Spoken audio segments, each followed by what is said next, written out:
How to find follow requests on Instagram. Open the Instagram app and tap on your profile icon at the bottom right.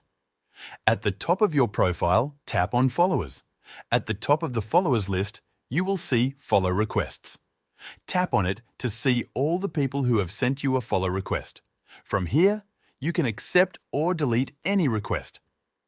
If you accept, the person will be added to your followers list. If you delete the request, they will not be notified, but they will have to send a new request if they want to follow you again. If you do not see the Follow Requests option, your account might be public. Follow requests only appear for private accounts. To check this, go back to your profile, tap the three lines at the top right, select Settings and Privacy, then tap Account Privacy. If Private Account is turned off, your account is public and people can follow you without sending a request. That's how to find follow requests on Instagram.